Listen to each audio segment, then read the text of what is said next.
Hello everyone, welcome back to my channel. Today's video was long overdue. I promised to film it in the beginning of March, but it needed a lot of preparation and I didn't have that much time, unfortunately. But finally I'm ready, and today we will talk about the life of Mikhail Bulgakov, who was a Soviet writer who wrote Master and Margarita, The Heart of a Dog, and many more very famous novels, famous all over the world, not just in Russia. So today, let's talk about his life.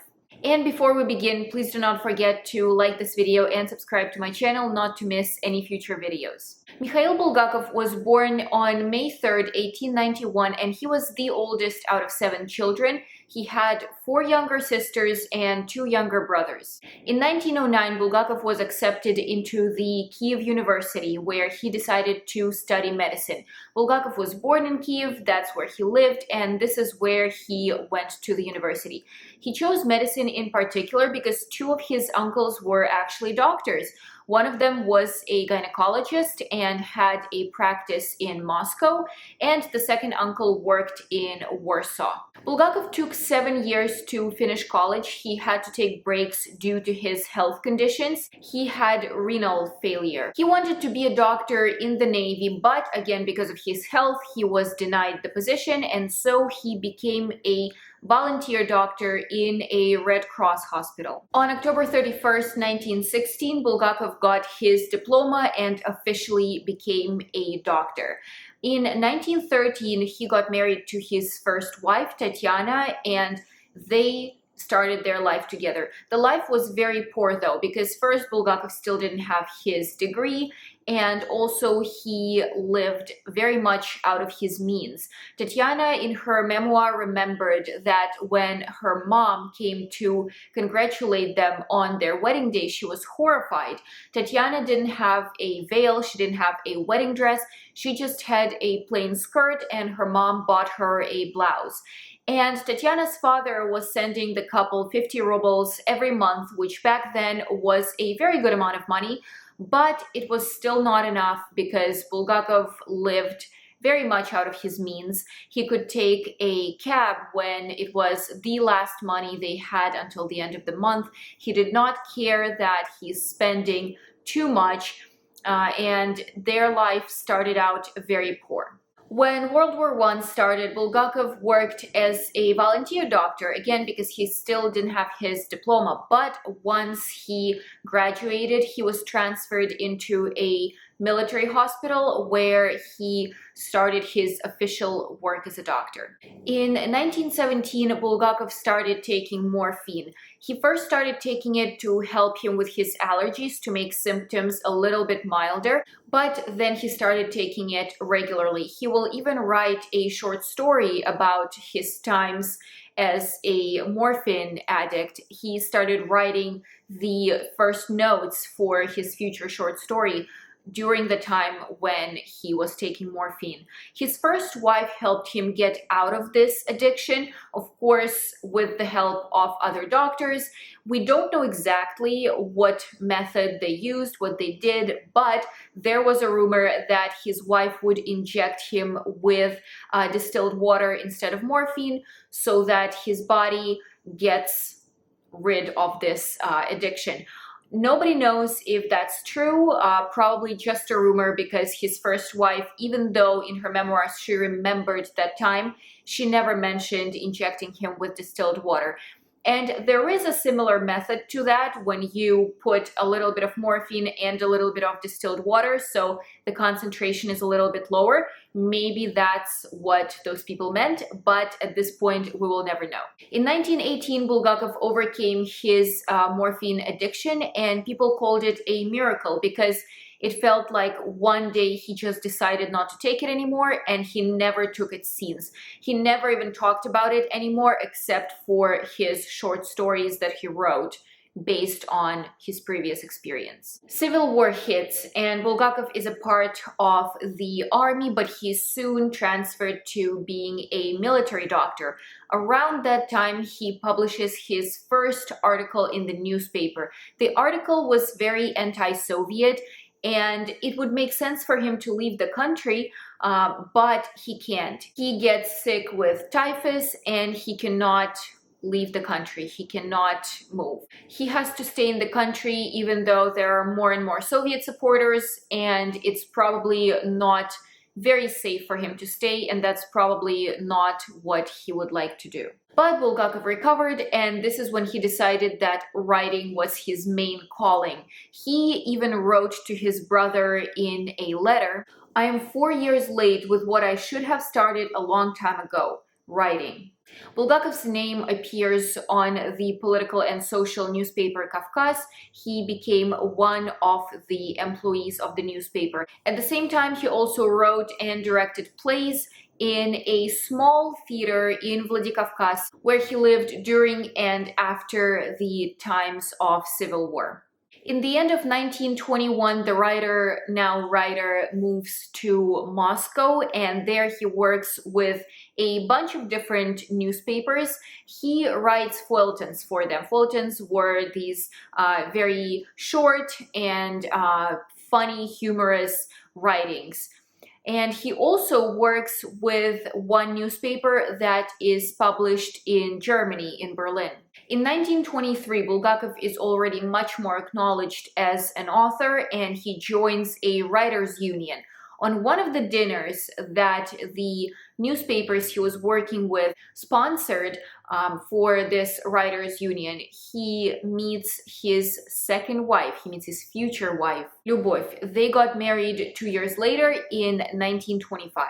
Bulgakov's work is being published more and more. In 1925, the same year he marries his second wife, he publishes the first and the second part of his novel White Guard in a magazine, in a literary magazine that's called Russia. Unfortunately, the magazine closed before he could publish the third and the final part, so only the first two parts were ever published in the magazine.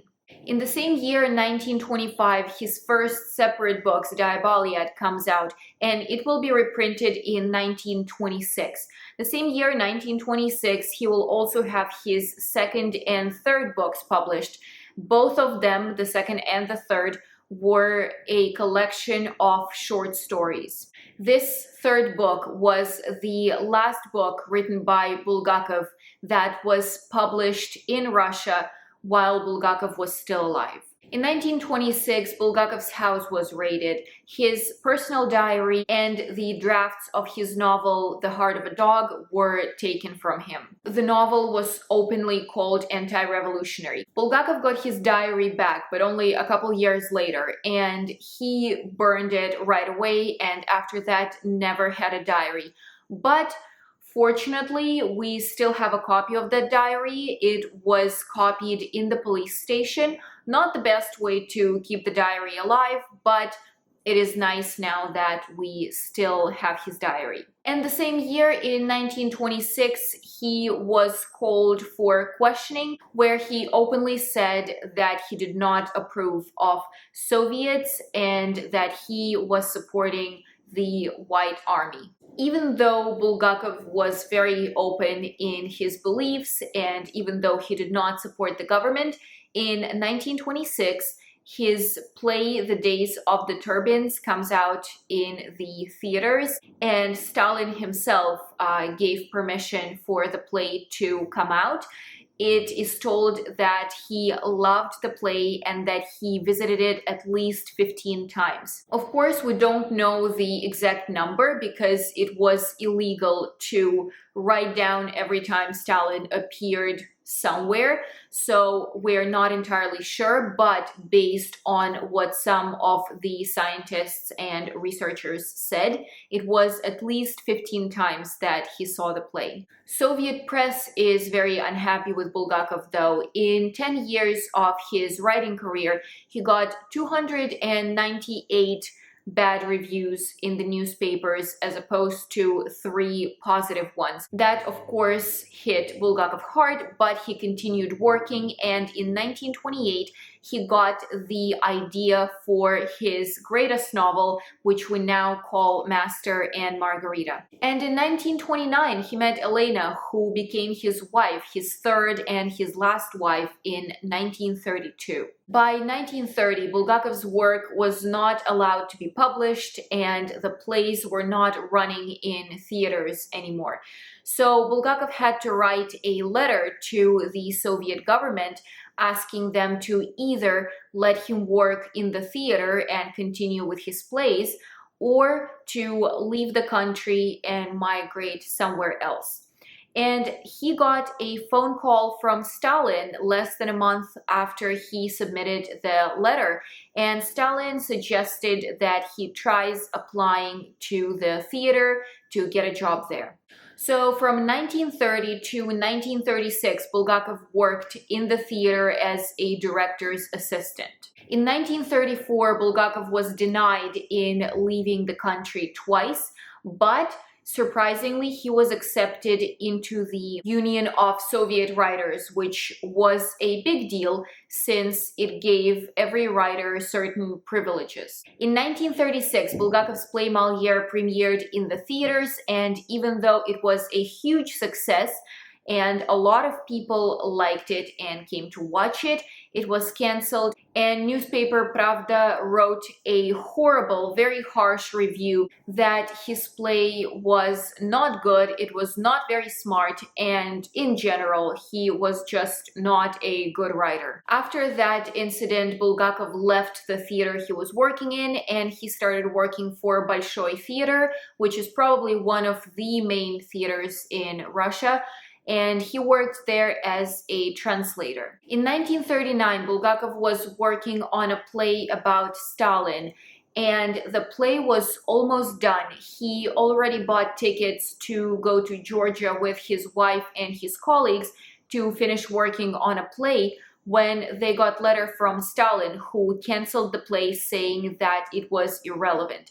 And starting from then, Bulgakov's health started declining very, very quickly. He started losing his eyesight, and he was diagnosed with a kidney disease. He started taking morphine again to reduce his pain, and what's interesting, 75 years after his death, researchers found traces of morphine on the handwritten copy of Master and Margarita that belonged to Bulgakov. He started dictating the last version of Master and Margarita to his wife, and she was writing it down. But unfortunately, the novel was not published until 1966, 26 years after the death of Bulgakov.